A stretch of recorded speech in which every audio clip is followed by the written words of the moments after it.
我从没想过，因为我拍的照片害死了人，而我也一直生活在愧疚之中。那天我跟闺蜜在一起聊天，突然听到一阵争吵缠斗的声音，循着声音便看到一个中年男人正被2名民警按住，他满脸愤怒，衣服脏兮兮的，嘴里一直在喊着不是我，凭什么抓我。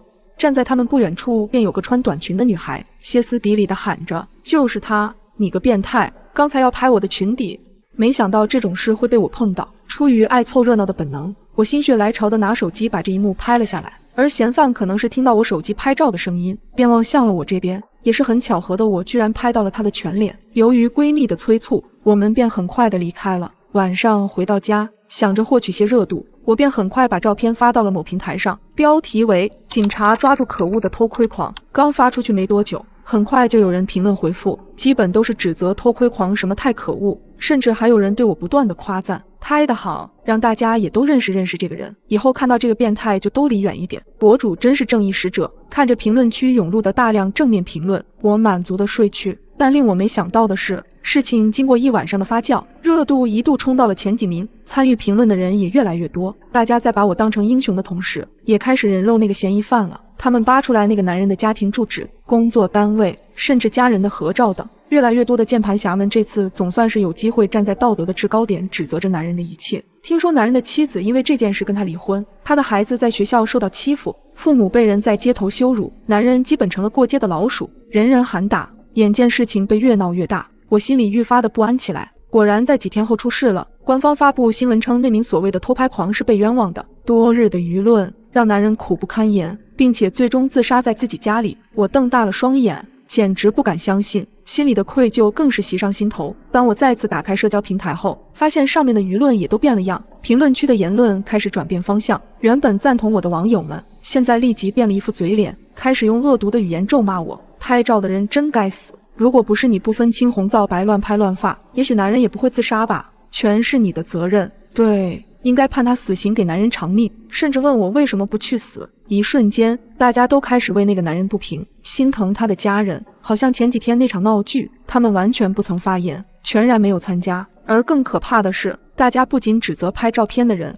甚至开始有大量网友自发人肉。我上传的照片很快被破译，我的正脸被放大，家庭住址、人员关系、工作单位全部被曝光出来。我家门前开始出现各种用纸条写的留言，红油漆、黄符咒，这些我只在电视上见过的东西开始出现在我家墙上。这些人前几天还是说我是英雄，现在却变成了人人喊打的狗熊。我也确实体会到舆论的恐怖，渐渐的我从不安变成了恐惧，整日活在愧疚之中。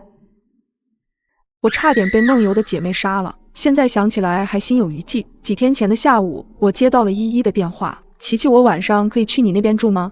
能听出她的语气中略带委屈，虽然我们有段时间没联系了，但是我并没有拒绝。于是当天晚上，依依就拖着行李来到我家，看得出她心情比较低落，我就点了她最爱吃的烤串和奶茶，想着安慰一下她。中间了解到她因为和室友有了矛盾，吵了一架，想要在新找到房子之前单独出来住几天，可她似乎不愿意多提及矛盾的内容，我便没多说什么。稍晚些的时候，我就准备洗漱睡觉了。在我洗完澡出来的时候，依依已经在沙发上睡着了。我轻手轻脚的给她盖上毛毯之后，也回房间睡觉去了。后半夜因为口渴，我突然醒了，但怕打扰到依依休息，我并没有开灯，摸索着走出了房间。经过沙发的时候，我愣了一下，发现沙发上只剩下一条毛毯。依依去哪里了？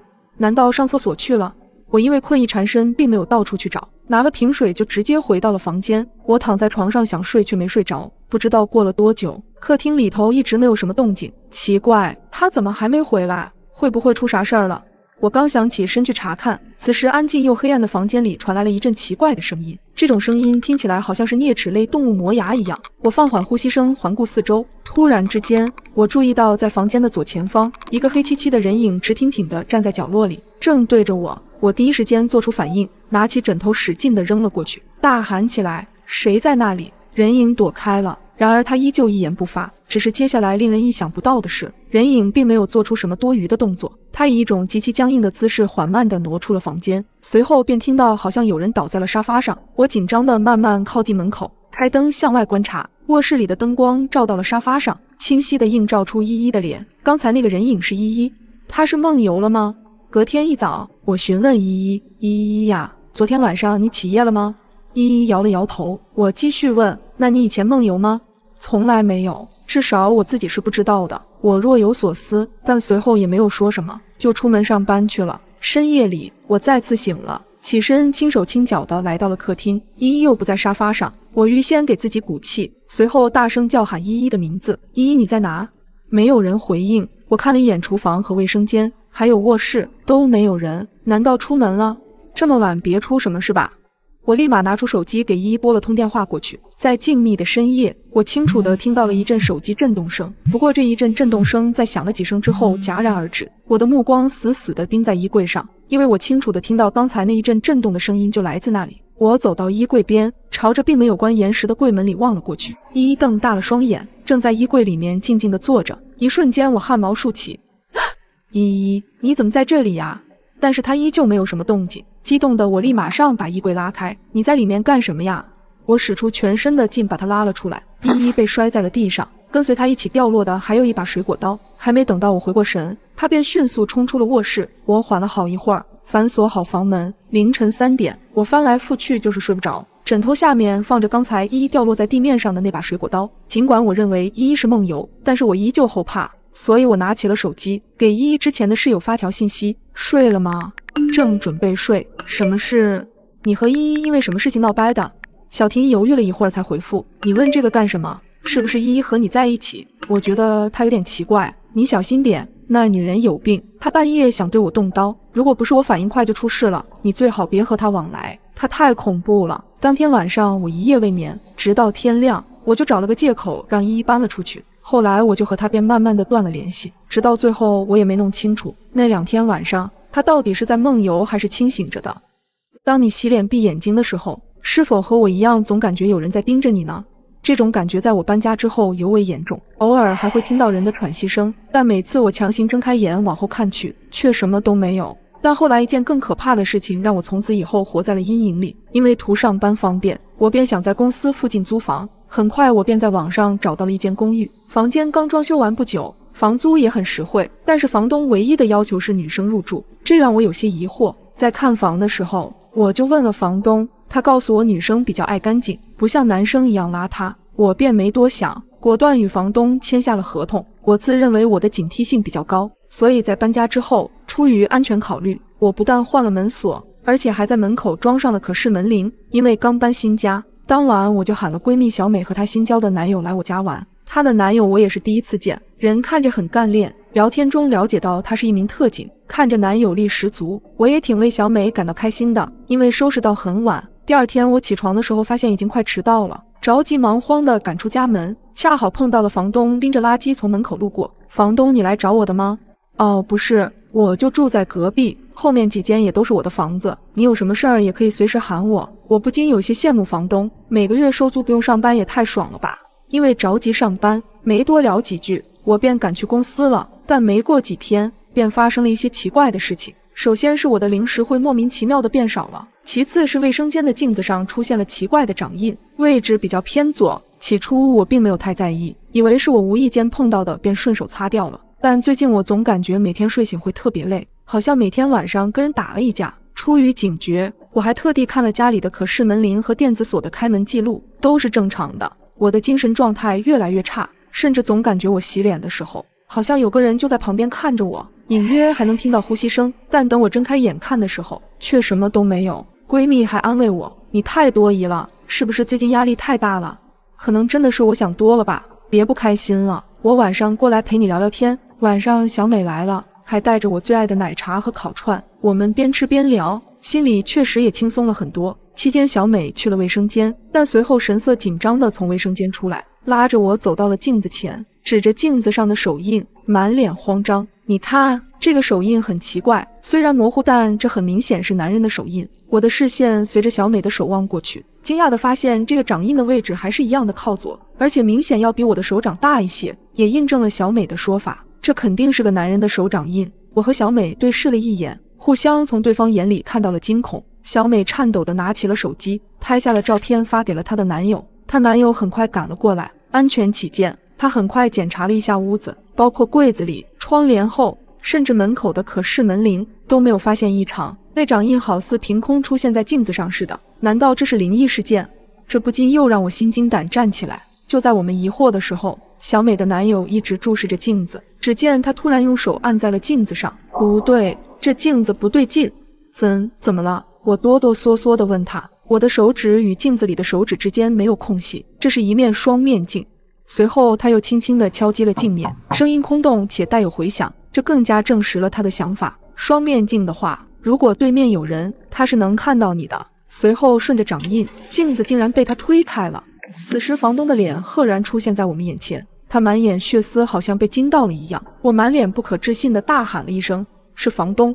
随即小美的男友一个箭步冲了上去，把她按在了地上。小美也拨打了报警电话。事后了解到，房东经常通过改装的镜子窥探着我，甚至在我的零食里放了药，通过针孔摄像头发现我熟睡后爬出镜子侵犯了我，而且把视频还传播到了网上。可怕的是，这一切我竟然一直被蒙在鼓里。知道真相的我崩溃了。小美安抚了我很久很久，该付出代价的是那些坏人，不是你的错，不要把过错全都加在自己身上。我抱着小美痛哭出声，这个畜生最终得到了应有的惩罚。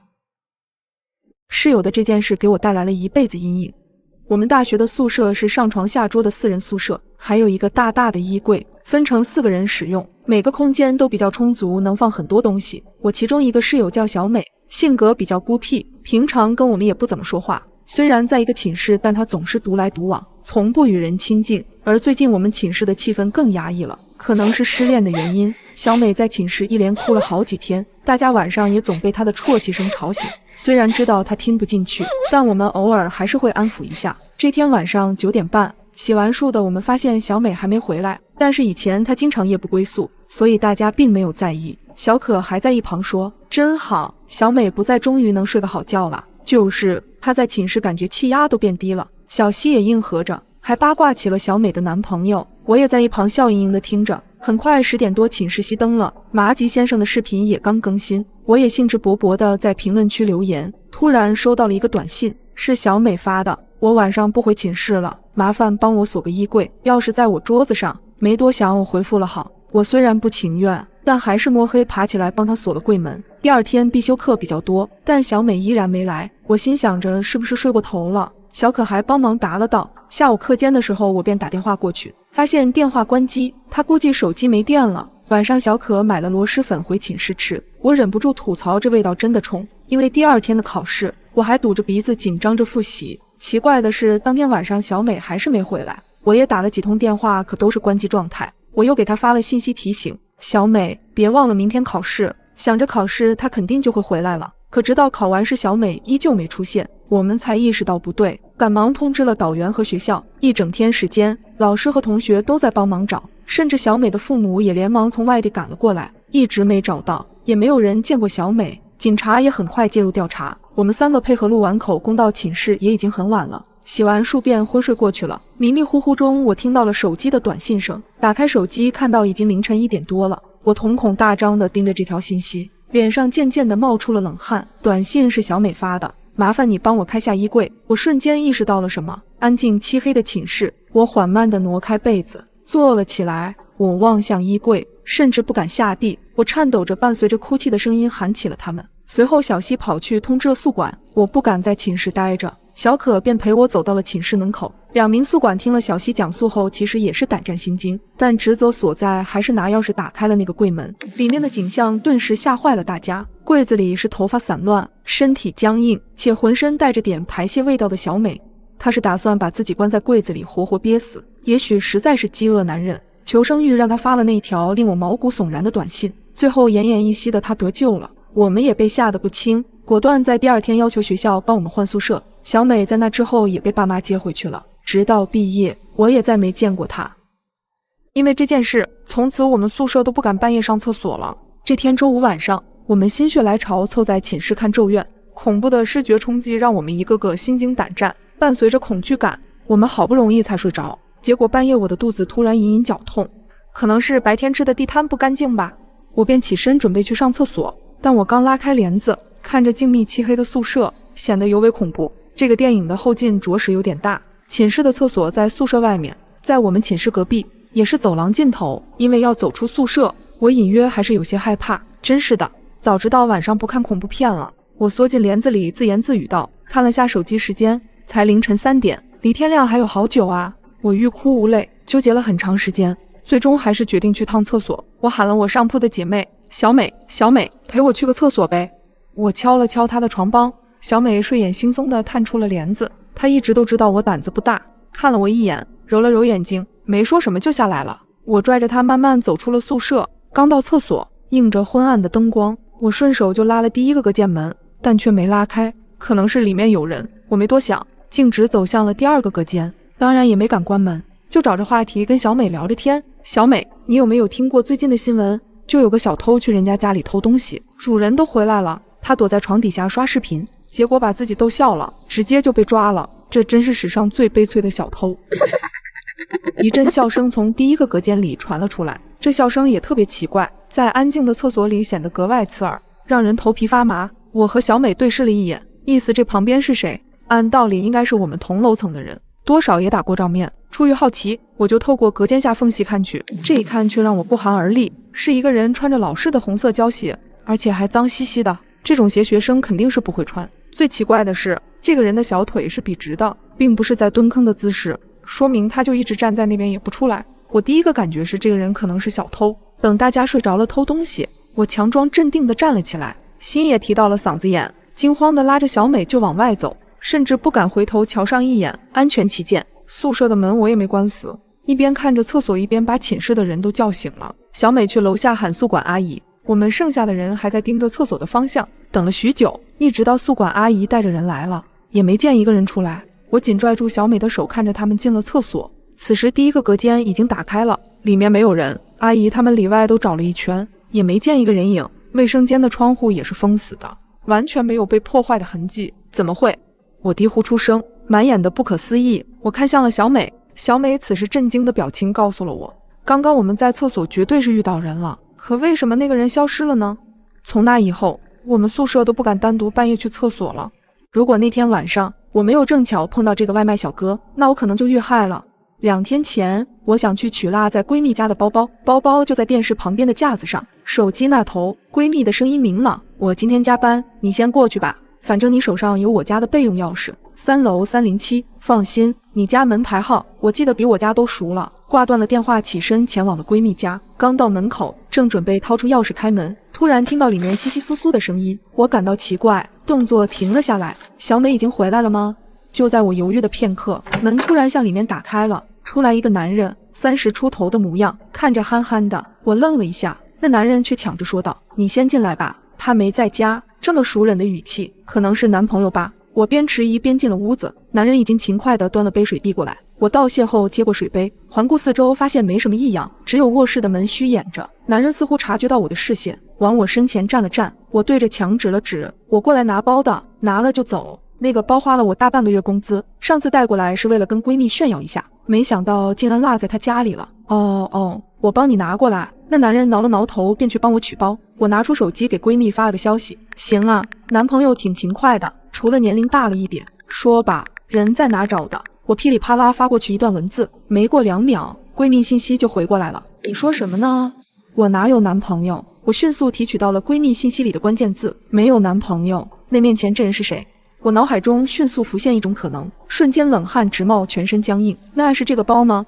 此时我在看这个男人，只觉得他笑得特别怪异。我捏着包包假装镇定，谢谢你，那我就先走了，你帮我跟小美说一下。说罢，我就往门口走去。明明只有几步的距离，但是我却觉得好远。刚到门口，男人突然开口：“时间太晚了，你一个小姑娘不安全，我送你到小区门口。”我顿时僵住了，不用了，太麻烦了，我自己下去就好了。我送你。男人依旧机械重复这句话，我全身汗毛倒竖，恐惧从脚底攀升。我这才知道，原来人在极端恐惧的时候是根本无法控制自己的手脚的。我呆站在原地，突然听到电梯门打开的声音，一个外卖小哥如从天降般出现在了我的视野里。只见他还在低头拿着手机，看着像准备给顾客打电话。张哥，这么巧，今天你送这一片区的外卖吗？我装作很熟练地跟他打着招呼。就在他还在懵逼之时，我就迅速冲过去，死死拽住了他。他望向我，我知道我现在肯定满眼都是惊恐之色。他像是突然反应过来一般，啊，对呀，我好像按错了楼层，正好送完这单，我今天就准备结束了，咱们一起去吃点东西。我顺着她往电梯走去，不敢往后看闺蜜家。我知道此时那个男人正站在那里死死盯着我。刚出电梯，我迅速拿出手机给闺蜜打了电话，确认她真的不认识家里那个人。在附近派出所汇合后，带着警察一起去了闺蜜家。屋子里有明显被翻找过的痕迹，而那个男人已经不在屋子里了。后来我们才知道，这个男人是偷窃惯犯，那天在闺蜜家踩点，刚巧我去取东西，如果没有遇到那个热心肠的小哥，我估计就得遇害了。如果你半夜听到敲门声，随后又收到了爸爸的短信说他忘记带钥匙，你会去开门吗？单亲家庭长大的我，从小的性格就比较含蓄内向，所以20好几了也一直单身。这天闺蜜小美分享一个相亲交友软件，并且不断安利我，上面很多同城单身青年，她最近在上面聊得火热，我便也想尝试下。安装注册后，简单填写了信息，便开始和几个男孩子聊了起来。但隔天晚上我就遇到了惊心动魄的事。晚上爸爸出去应酬了，所以我就一个人在家。我洗了个澡后，舒服地窝在沙发上追综艺，突然身边的手机响了，来电显示是爸爸。他不是在喝酒吗？这么快就回来了？正当我疑惑，还没来得及接起电话，电话就挂了，随后就是一条短信：开下门，爸爸没带钥匙。此时门外响起了敲门声，就在我起身准备去开门的时候，突然感觉哪里不对。我明明记得爸爸走的时候，他从鞋柜上拿了钥匙。我走到门口，爸，是你吗？没有人回应。出于警惕，我趴在门上，透过门檐往外看去，因为楼道里的灯光比较昏暗，模糊间好像有个人影快速躲过去。爸，你回来了。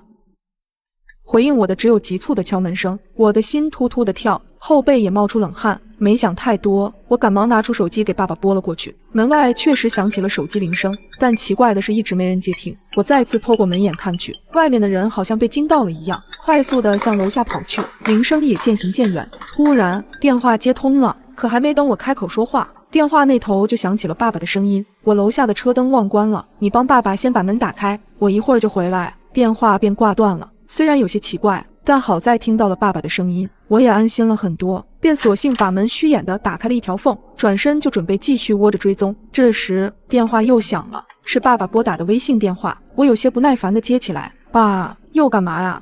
小可，帮我喊个代驾，我喝酒没办法开车了。听到这我汗毛竖起，我爸还没到家，那楼下那个是谁？此时楼下传来了急促的脚步声，我吓得面色苍白，在人影快到门口的时候，以最快的速度把门反锁了。门外的人好像急了，疯狂地拍打着门：爸，家里进来人了。电话那头的爸爸显然非常着急：小可，你躲起来，爸爸这就回去，快打电话报警。因为腿软，我坐在了地上，我从来没遇到这么可怕的事情，眼泪也不自觉地流了下来。我颤抖地拨打着报警电话。此时门外的人好似听到我报警了，便不再敲门了。安静了好一会儿，门外响起了钥匙开门的声音，是爸爸。他通红的眼睛满眼都是紧张，汗水也浸透了上衣，左脚的鞋子也不见了，可想而知，这个喝多的小老头是怎么赶回来的。我抱着爸爸放声哭了起来。根据警方后续调查，这是一个拐卖团伙。我下载的软件能获取到手机的通讯录、位置信息，甚至我相册里的内容。找到地址后，又把我通讯录里的爸爸改成了他们的电话，又通过相册里我录制爸爸的视频，把声音处理成他的音色，目的就是拐卖无知的少女，更甚至贩卖受害者器官。之后，在我得知闺蜜小美已经遇害了时，我痛哭不已，并有些后怕。如果那天晚上爸爸没有及时打电话过来，后果真的难以想象。经过此事，我再也不敢随便安装不知名的软件了。我从没想过，手机上和我聊天的竟然不是我的姐姐。我的姐姐毕业后就去了外地，我们每天都会聊天，分享一天的趣事。今天早上，我连续给姐姐发了3条消息，都没有回应。我虽然有点疑惑，但以为姐姐是忙于工作，就没当回事。第2节选修课时，小可，姐姐在上班的路上，脚被砖块砸伤了，你能过来看看姐姐吗？看到姐姐发来的消息，我有些担忧，但是隐约感觉她说话的方式有些奇怪。小可是我的小名，可姐姐一般只有生气的时候才这么叫我，而且姐姐都直接说我，很少自称姐姐。也可能是我想多了。我盯着屏幕，刚想回复，那边突然又发了2个哭哭的表情过来。我皱了皱眉，那种不安的第6感又涌上心头，就好像对面在跟我聊天的根本不是我的姐姐一样，因为姐姐聊天从来不发表情。我犹豫了一下，回复道：姐，你发个视频给我看看呗，我看看你伤得严重不？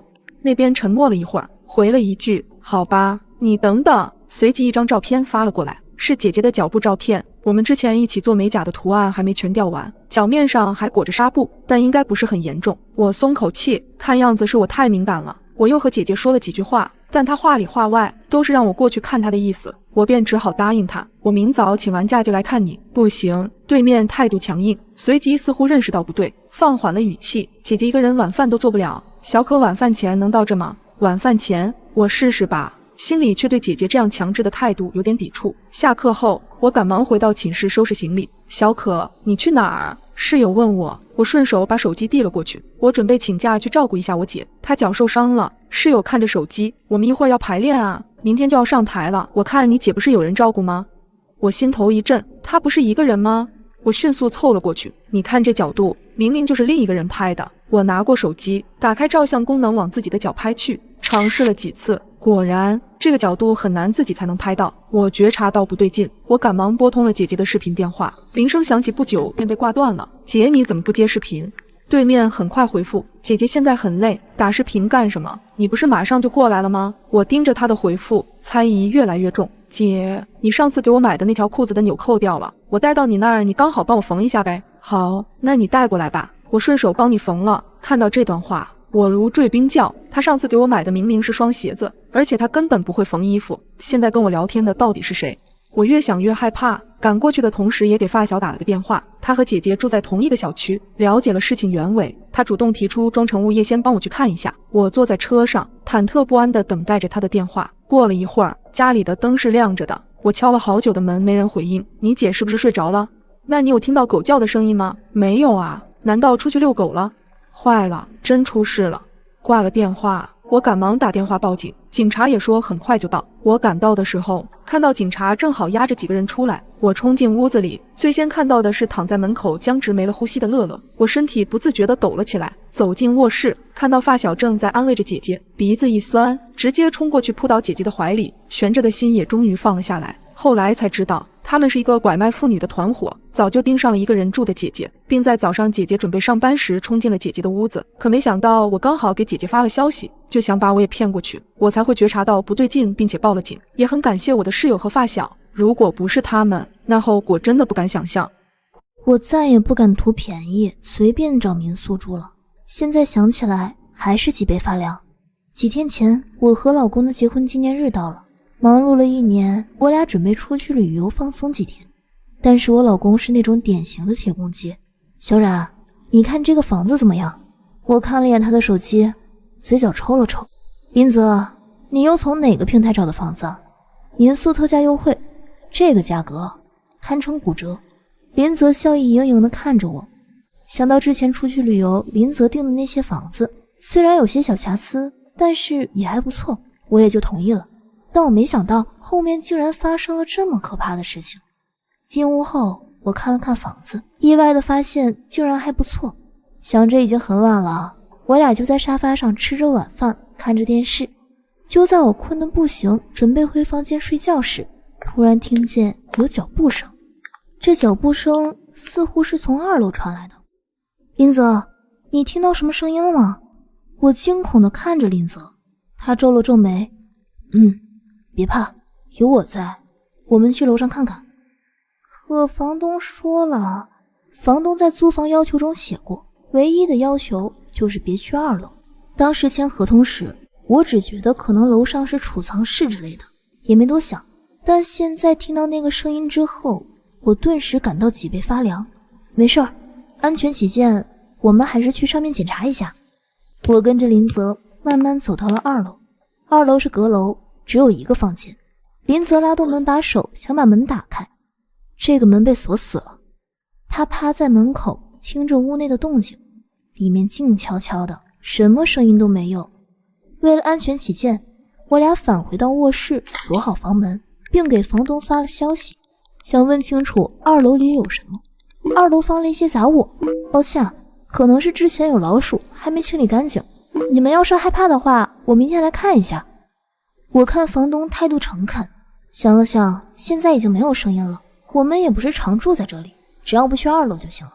我就没要求他过来，毕竟之前这种情况也不是没遇到过，谁让林泽总爱订这种打骨折的房子。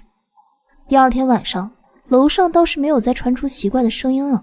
今天玩了一天，我有些累了，便想先去泡个澡。刚进浴缸坐下，一阵清晰的脚步声传来。我坐直了身体，紧紧盯着浴室门，却发现脚步声停住了。没事的，林泽就在楼下，有什么事我喊他，他能听见。过了好一会儿，浴室门被敲响，我吓得一激灵。小冉，是我进来了。我松了口气，是林泽呀。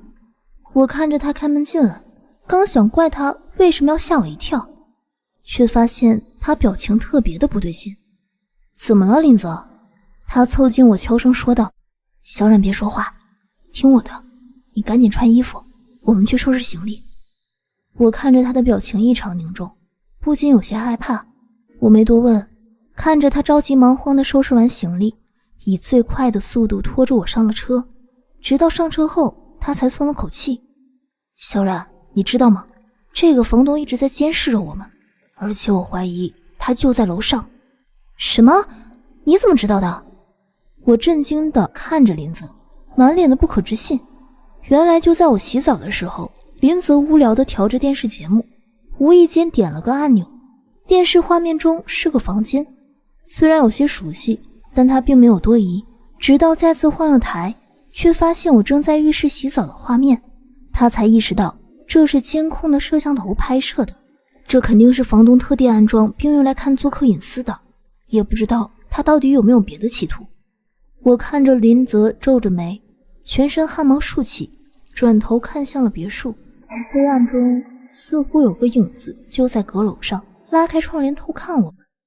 转过头，我和林泽商量着报了警，在房东还没来得及收掉所有的监控设备前就被警察抓住了。我们轻松的旅行变成了可怕的噩梦。从那之后，我们再也不敢随便订房间住了。